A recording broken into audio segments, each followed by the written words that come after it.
Beberapa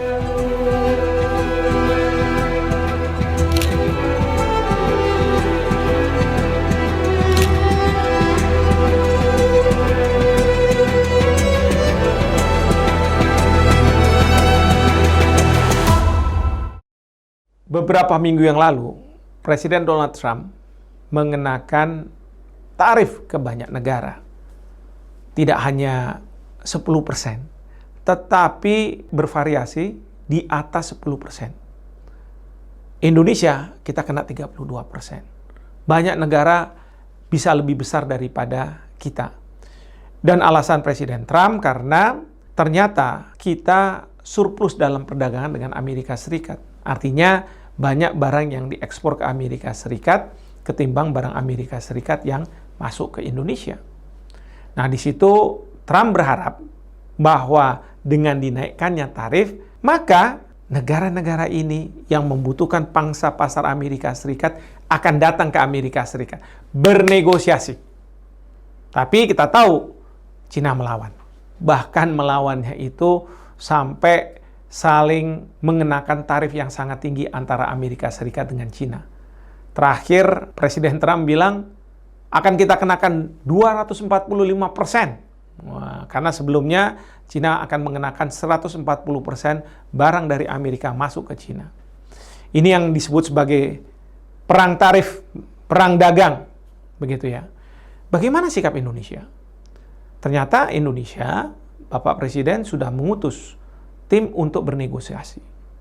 Saya sendiri pendapat bahwa sebaiknya sih tim itu tidak perlu dikirim, ya.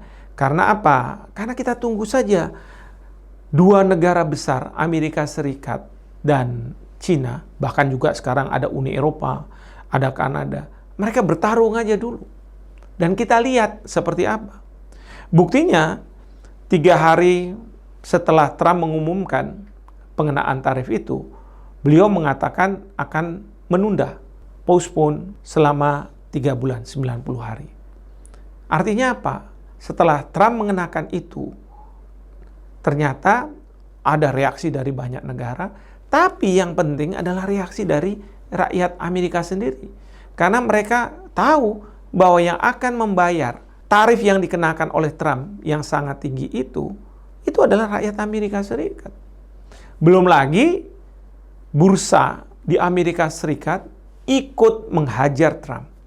Ya, di mana bursa langsung jatuh dan kemudian menunjukkan bahwa mereka tidak setuju dengan apa yang menjadi kebijakan dari Presiden Trump ini.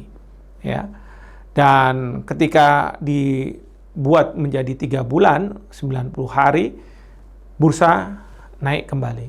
Karena kita harus tahu ya, bursa itu penting bagi Amerika Serikat, karena banyak orang-orang yang punya uang kelebihan di Amerika Serikat itu menanamkan uangnya itu bukan di misalnya kos-kosan atau apa, tetapi di bursa supaya mereka bisa mendapat passive income.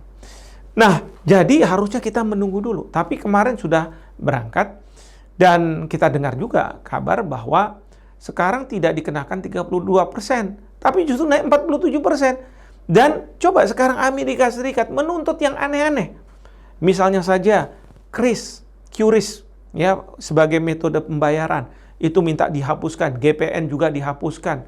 Kenapa? Visa yang merupakan produk dari Amerika Serikat mungkin itu dianggap tidak bisa bersaing. Lah kalau tidak bisa bersaing, masa QRIS yang sudah dibangun dengan anggaran yang sangat besar, sistem yang luar biasa, tiba-tiba harus dihilangkan begitu saja. Ini masalah kedaulatan. Kalau menurut saya, kita tidak boleh menyerah kalau bicara soal kedaulatan. Apalagi di dalam paket yang disampaikan itu, salah satunya juga adalah label halal. Itu tidak diperbolehkan lagi. Nah, ini yang nggak benar. Kita ini kan masyarakat Muslim. Kenapa kemudian Amerika Serikat bisa-bisanya mengatakan bahwa itu tidak boleh? Sementara kita di Indonesia, ini sudah ada undang-undangnya. Jadi kalau misalnya kita tetap mau tunduk gara-gara tarif itu dan merongrong kedaulatan kita, menurut saya aneh ini pemerintah. Pemerintah tidak boleh mundur kalau bicara soal kedaulatan. Kita harus tegas dan tegak. Ya, belum lagi ada masalah-masalah yang sudah lama ada di Indonesia, tapi mau cepat diselesaikan oleh Amerika Serikat, yaitu apa? Memang software-software bajakan. Software-software dari Amerika, film-film di Amerika yang memang bajakan, dan pemerintah sudah melakukan banyak upaya untuk supaya menghilangkan bajakan-bajakan itu, tetapi kan sulit untuk dihilangkan. Mungkin perlu proses, perlu daya beli masyarakat yang kuat untuk bisa membeli barang-barang yang asli.